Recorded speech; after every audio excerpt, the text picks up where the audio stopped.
Hey guys, welcome back to our channel Chalo Pathshala. And आज का जो हमारा वीडियो होने वाला है वो इस टॉपिक पे होने वाला है, जो हमारा यूजीसी नेट जेआरएफ का एग्ज़ामिनेशन होता है और ज्योग्राफी के लिए, उसके लिए क्या क्या एलिजिबिलिटी क्राइटेरिया रहता है और क्या सिलेबस रहता है और किस तरीके से एग्ज़ामिनेशन होता है। तो इसी के बारे में आज इस वीडियो में हम डिस्कस करेंगे। तो चलिए स्टार्ट करते हैं बिना किसी रुकावट के।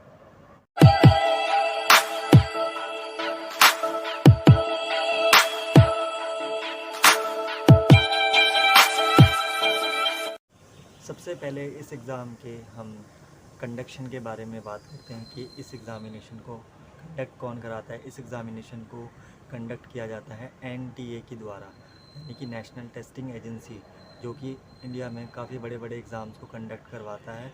तो एनटीए एक एजेंसी है गवर्नमेंट की, वही इसको कंडक्ट करती है और साल में एग्ज़ाम 2 टाइम्स होता है।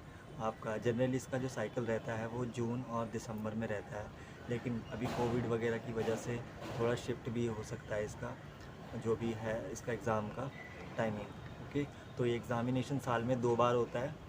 और जहाँ तक हम इस एग्ज़ामिनेशन की बात करें तो इसकी एलिजिबिलिटी क्राइटेरिया देख लेते हैं।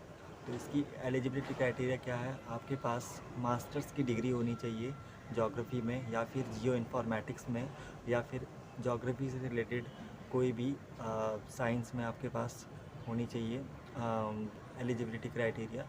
यानी कि आपके पास मास्टर्स इन ज्योग्राफी की अगर डिग्री है या फिर मास्टर्स इन जियो इन्फॉर्मेटिक्स की डिग्री है तो आप इस कोर्स के लिए एलिजिबल हो। और अभी एक नया रूल भी निकल के आ गया है कि अगर आप अपने मास्टर्स के फर्स्ट ईयर या सेकेंड ईयर में हो तो भी आप इस एग्ज़ामिनेशन का फॉर्म भर के इस एग्ज़ाम को दे सकते हो और उसमें आप फॉर्म में अपीयरिंग भर सकते हो। अब बात करते हैं इस एग्ज़ामिनेशन को क्रैक करके इसके बेनिफिट्स हम क्या क्या ले सकते हैं। तो इसके अंदर 2 कैटेगरी आती है। तो कैटेगरी 1 में आता है आपका यूजीसी एनईटी और कैटेगरी 2 में आता है आपका जेआरएफ। जो एनईटी है वो होता है असिस्टेंट प्रोफेसर बनने के लिए।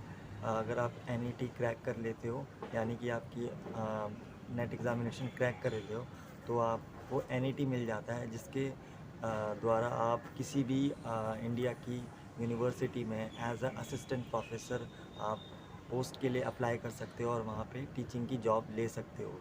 और इसके अंदर जो सेकंड कैटेगरी में आता है वो है जीआरएफ, यानी कि जूनियर रिसर्च फेलोशिप।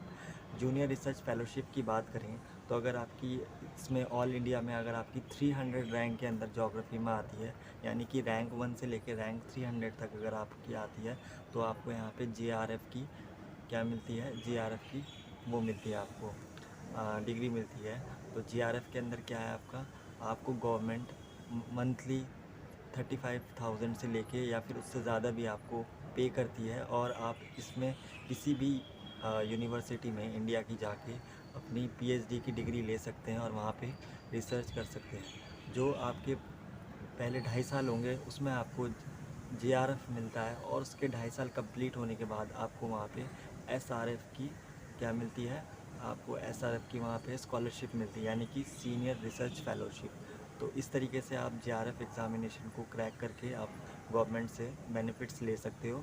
गवर्नमेंट आपको रिम्यूनरेशन के टाइप में 35,000 हर मंथ पे करती है, जिसमें आपकी बुक्स वगैरह का खर्चा और आपके अदर एक्सपेंस होते हैं जो कि आपके स्टडी या फिर रिसर्च से रिलेटेड होते हैं। तो इस एग्ज़ामिनेशन के बेनिफिट्स ये हैं। बात करें इस एग्ज़ामिनेशन के सिलेबस के बारे में, तो इस एग्ज़ामिनेशन का सिलेबस आप स्क्रीन पे देख सकते हैं अभी। तो इसके अंदर ऑलमोस्ट 10 यूनिट्स रहती हैं, और ये 10 यूनिट्स आपने कहीं ना कहीं अपने अंडर ग्रेजुएट जोग्राफ़ी के अपने जोग्राफ़ी के सिलेबस में पढ़ी भी होगी। तो इसके अंदर जो एग्ज़ाम पैटर्न रहता है वो रहता है आपका, इसके अंदर आपका जो भी जोग्राफ़ी का अंडर ग्रेजुएट का जो भी सिलेबस है और जो भी आपने मास्टर्स में स्टडी करा है उसके अंदर से आपको यहाँ पे पूछा जाता है। और इस एग्ज़ामिनेशन के अगर हम पैटर्न की बात करें, यानी कि एग्ज़ाम इसमें इसका पेपर कैसे आता है, तो इसके अंदर 2 लेवल होते हैं, यानी कि 2 लेवल। इस पे पेपर 1 और पेपर 2 होता है। पेपर 1 जो रहता है आपका वो teaching ability, reasoning, mathematics and some general current affairs and English के क्वेश्चन रहते हैं।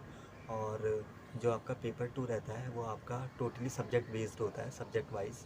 यानी कि जैसे आपने ज्योग्राफ़ी के लिए अप्लाई करा है तो आपका उसमें ज्योग्राफ़ी से क्वेश्चन पूछे जाते हैं। तो इसके अंदर उसके अंदर आई थिंक यही होता है सिलेबस। तो इस तरीके से इसका एग्ज़ामिनेशन पैटर्न होता है। तो अगर आपको इसका पीडीएफ चाहिए तो मैं अपने वीडियो के डिस्क्रिप्शन में डाल दूँगा इसका जो भी सिलेबस है और जो भी इसका एग्ज़ाम पैटर्न है, तो वहाँ पे जाके आप अच्छे से इसको देख के एनालाइज़ कर सकते हो। तो नेट जेआरएफ एग्ज़ामिनेशन देना बहुत ही बेनिफिशियल होता है किसी भी स्टूडेंट्स के लिए, क्योंकि इसके बाद उसको किसी भी इंडिया की यूनिवर्सिटी में एट अंडर ग्रेजुएट और at postgraduate level teaching करने का एज अ असिस्टेंट प्रोफेसर मौका मिल जाता है। और अगर वो जेआरएफ को क्लियर कर लेता है, यानी कि ऑल इंडिया रैंक में 300 अपनी रैंक बना लेता है, मतलब 300 के अंडर बना लेता है, तो वहाँ पर उसको पीएचडी करने का मौका मिलता है विद एन गवर्नमेंट यूनिवर्सिटी, और गवर्नमेंट उसको पे करती है उसके सारे खर्चों के लिए और जितने भी उसके एक्सपेंस होने वाले हैं स्टडी और रिसर्च रिलेटेड। तो यही थी हमारी आज की वीडियो नेट जेआरएफ के ऊपर। तो आई होप आपको हमारी वीडियो पसंद आई होगी। तो अगर आपको ये हमारी वीडियो पसंद आई है तो नीचे जो लाइक का बटन है उसको दबाना बिल्कुल भी ना भूलें, और सब्सक्राइब का एक बटन है उसको भी आप प्रेस करना बिल्कुल ना भी भूलें, क्योंकि हमारी जो भी नेक्स्ट वीडियो आएगी उसकी सबसे पहले नोटिफिकेशन आपके पास मिलेगी। और बेल आइकन को प्रेस करना बिल्कुल भी ना भूलें। तब तक मिलते हैं नेक्स्ट वीडियो में, तब तक अपना ध्यान रखिए। Thank you.